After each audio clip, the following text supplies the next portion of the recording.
पाकिस्तान 24 करोड़ की आबादी का मुल्क, जहां आजकल हर दूसरा नौजवान एक ख्वाब देखता है, वायरल होने का ख्वाब, एक ऐसी दुनिया में जाने का ख्वाब जहां शोहरत का पैमाना व्यूज है और ताकत का पैमाना सब्सक्राइबर्स।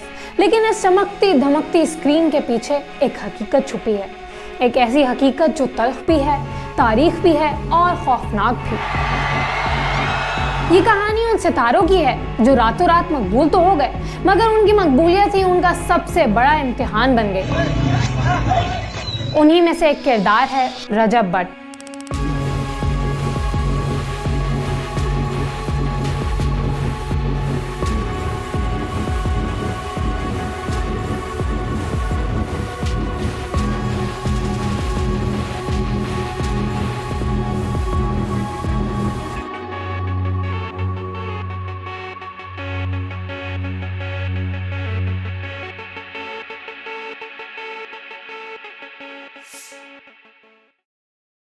रजब बट 28 दिसंबर 1994 को लाहौर में पैदा हुए।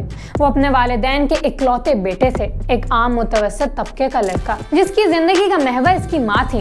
रजब के अल्फाज में, इनकी कामयाबी इनकी माँ की दुआओं और ख्वाबों का नतीजा थी। मैं इस औरत से प्यार बिला बचा नहीं करता। कोई बहुत चीजें मैंने ऐसी देखी हुई हैं जो मुझे जो है ना वो नहीं रोक सकता। मैं खुद को ना एक्स्ट्रा ऑर्डिनरी ही मैं इनसे करता हूँ। कोई वजह है इसकी। वो कोई पैदाइशी स्टार नहीं थे, बल्कि एक मेहनती लड़का था जिसने अपनी कारोबारी जिंदगी का आगाज एक जिम ट्रेनर और जिम के मालिक के तौर पर किया। मैंने सेल्समैन की जॉब की, मैंने ऑफिस बॉय की जॉब की, मैंने जिस वेयर ऑफ जॉब की वहां पर सफाइयां भी की। कार्टन यहां पर उठा के ग्राउंड फ्लोर से 6 फ्लोर तक मैं लेके गया। 2018 में डिजिटल हवा का रुख बदला। टिकटॉक पाकिस्तान में तूफान की तरह दाखिल हुई। रजब बट अपनी पुरकशिश शख्सियत और बॉडी बिल्डर लुक के साथ जल्द ही नौजवानों में मकबूल हो गए। इनकी वीडियोस में एक खास पंजाबी टच था, थोड़ी बदमाशी, थोड़ा मजा और बहुत सारा एटीट्यूड। अम्मा ने मैंने टिकटॉक में स्टार्ट कर दिया। टिकटॉक भी जिम से शुरू हुई थी। मेरी लाइफ टोटल जो चेंज हुई है ना, वो जिम से ही हुई। उन्होंने जियो टीवी के ड्रामा रानी में किंजा हाशमी के साथ अदाकारी भी की। तू कीमियागर की बेटी है, बल्कि तू आप कीमियागर है। लेकिन शायद इन्हें असल शोहरत टीवी स्क्रीन से नहीं, मोबाइल स्क्रीन से मिलनी थी। जिम से ही मेरी वीडियो वायरल हुई, वहां से काम चल गया। जब यूट्यूब ने पाकिस्तान में जोर पकड़ा तो रजब बट ने एक होशियार बिजनेसमैन की तरह सोचा। मुझे कुछ लोगों ने ना, कुछ दोस्तों ने सजेस्ट किया कि भाई आप व्लॉगिंग स्टार्ट करें। उन्होंने समझ लिया कि पाकिस्तानी अवाम को सिर्फ कॉमेडी या डांस नहीं चाहिए, इन्हें घर की कहानी चाहिए। हम अगर मिस्टी करती थी ऑफ कैमरा, उसको ऑन कैमरा ले आए तो लोगों को पसंद आना स्टार्ट हो गया। रजब ने डेली व्लॉगिंग शुरू की और अपने कैमरा का रुख अपनी फैमिली की तरफ मोड़ दिया। चले रिश्वत, मेरी बात सुन, वापसी कब की है? संडे। चलो ठीक है, होती मुलाकात। रजब बट का ब्रांड बहुत सादा था, फैमिली और मजहब। वो अपनी वीडियोस में अपनी मजहबी वाबस्तगी का खुलकर इजहार करते, मजालिस में जाते और साथ ही साथ प्रैंक वीडियोस भी बनाते। ये मिक्सचर पाकिस्तानी ऑडियंस के लिए नया और नशावर था। बट मेरी कास्ट है और शिया मेरा फिका। जिंदगी में याद के बहुत बिगड़ गया।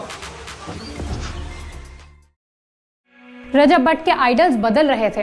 वो अब सिर्फ एक व्लॉगर नहीं थे, वो खुद को एक गैंगस्टर स्टाइल का हीरो समझने लगे थे। इनका सबसे बड़ा आइडियल मकतूल इंडियन रैपर सिद्धू मूसेवाला था। ये है जी वैगन जो मेरा उस्ताद कहता था कि अगले साल दे विच जी वैगन लेनी है। मैंने साल दे विच G63 AMG जी वैगन लेनी है। और पीछे जा रही रजब इसके गाने बिलखुसूस 295 से जरूरी हद तक लगाव रखते थे। सच बोलेगा ता मिलू 295 जे करेगा तरक्की पोते हेट मिलूगी। इसी लगाव की वजह से रजब बट ने अपना परफ्यूम 295 के नाम से लॉन्च कर दिया। मेरे उस्ताद के सर पे भी 295, मेरे सर पे 2 है, 295 ए, 295 सी। जो हमारा आज परफ्यूम लॉन्च होने जा रहा है उसका नाम भी 295। ये रजब की जिंदगी की सबसे बड़ी गलती साबित हुई। पाकिस्तान में 295 आइन का एक आर्टिकल है जो तौहीन मजहब और तौहीन रसालत से मुतल्लिक है।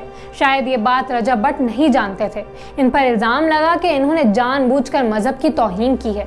उसकी आप पर 295 A 295 G दोनों में से कोई पर्चा नहीं इसके ऊपर। देखें, ये तो आप कह रहे हैं ना, हम तो ये पूछने आए हैं कि जो शख्स खुद ये कहे कि मैं दहशतगर्द हूँ, जो शख्स खुद ये कहे कि मेरे ऊपर 295 C और 295 A का पर्चा है, तो ये तो जो हमारे इदारे हैं, जो हमारे इंस्टीट्यूट्स हैं, बिलखुसूस law enforcement agencies plus police force, ये तो उसकी क्रेडिबिलिटी के ऊपर जो है वो क्वेश्चन मार्क है। हम तो ये पुलिस से पूछने आए हैं कि उसको कस्टडी में ले और आप जो है उससे इंटरोगेशन करें, इन्वेस्टिगेशन करें। लेकिन ये तो तब भी होगा ना जब फर्स्ट इंफॉर्मेशन रिपोर्ट लॉन्च होगी, तो वो हम करवाने सामने आए हैं, ऊपर से वो कहता है जी मैंने माफी मांग ली। ये तो इसी तरह ही है कि आप जनाब 1000 बंदे मारे और उसके बाद आप कहते हैं कि मैंने माफी मांग ली। लाहौर में रजब भट्ट के खिलाफ तौहीन मजहब और साइबर क्राइम एक्ट के तहत मुकदमात दर्ज हो गए।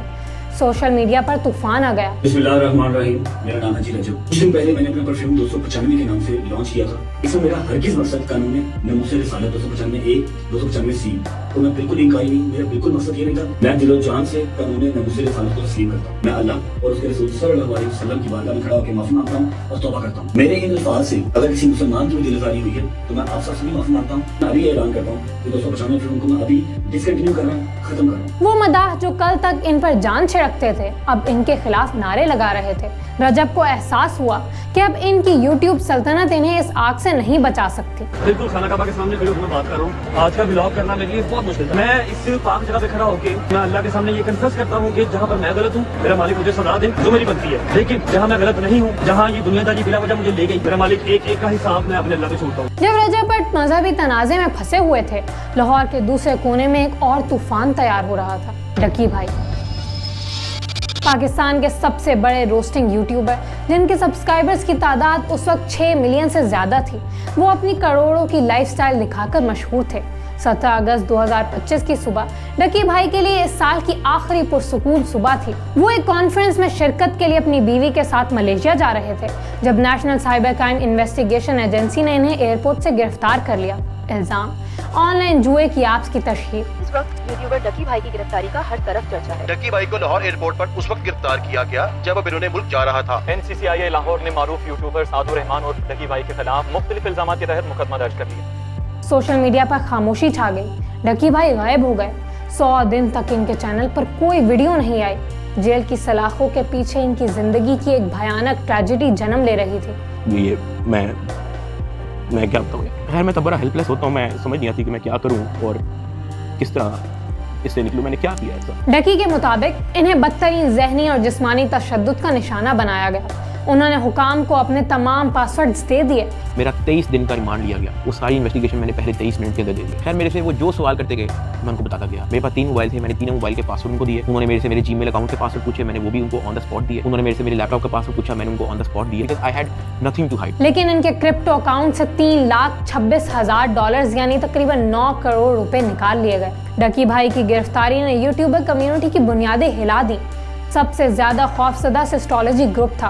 5 बहनें जो अपनी डेली रूटीन के बारे में वीडियोस बनाने की वजह से मशहूर थीं। FIA की लिस्ट में इनके नाम भी शामिल थे क्योंकि इन्होंने भी माजी में कुछ मुतनाज़े ऐप्स की प्रमोशन की थी। इकरा कंवल और इनकी फैमिली ने वीडियोस अपलोड की जिनमें पाकिस्तान छोड़ने का ऐलान कर रही थी। अगरचे वो इसे अक्सर प्रैंक या फिर ट्रिप का नाम दिया करते थे, लेकिन इस बार खौफ हकीकी था। अफवाहें थीं कि पुलिस किसी भी वक्त इनके घर छापा मार सकती है। इन्होंने देखा कि कैसे डकी भाई जैसा बड़ा नाम जेल में है तो इन्हें अपनी कमजोरी का एहसास हुआ।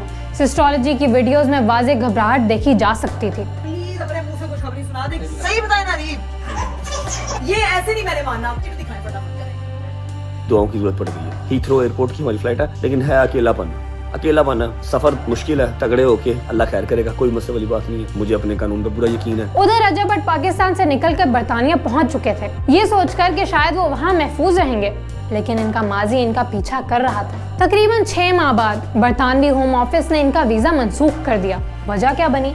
शायद ये कि उन्होंने अपने वीजा की दरखास्त में पाकिस्तान में अपने ऊपर दर्ज फौजदारी मुकदमात छुपाए थे। ये रजब के लिए एक और बड़ा धचका था। इन्हें बरतानिया छोड़ने का हुक्म दिया गया।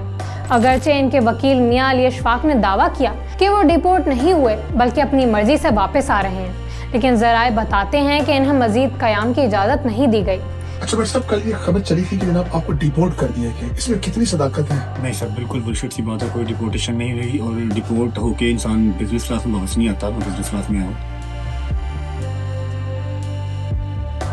रजब भट्ट वापस पाकिस्तान पहुंचे। एयरपोर्ट पर गिरफ्तारी का खतरा मंडला रहा था, लेकिन उन्होंने इस्लामाबाद हाई कोर्ट से हिफाजती जमानत हासिल कर ली थी।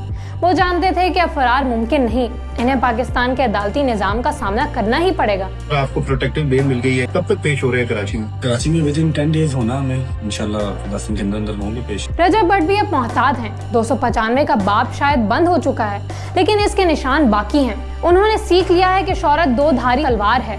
उन्होंने सीख लिया है कि एक गलत कदम और सब कुछ खत्म। कराची वाले वकील साहब की कहते हैं कि हमने नाम भी ECL में डलवा दिया, पासपोर्ट भी ब्लॉक करवा दिया, UK से लाहौर भी बुला लिया। वकील साहब आपको बात बताऊं, ना आपकी इतनी वर्थ है और ना आप इतने कैलिबर के मालिक हैं। कराची वाले वकला भाई भी इसका वेट कर रहे हैं, चाय बिस्किट के साथ सेवा करेंगे इसकी, इसलिए करें खुशबू लगा के आए, हमने इसको चाय पिलानी है। इधर भी हमारे वकील भाई कह रहे चाय आपको पिलाएंगे अच्छी तेज पत्ती, लेकिन खुशबू लगा के आना। पिक्चर ली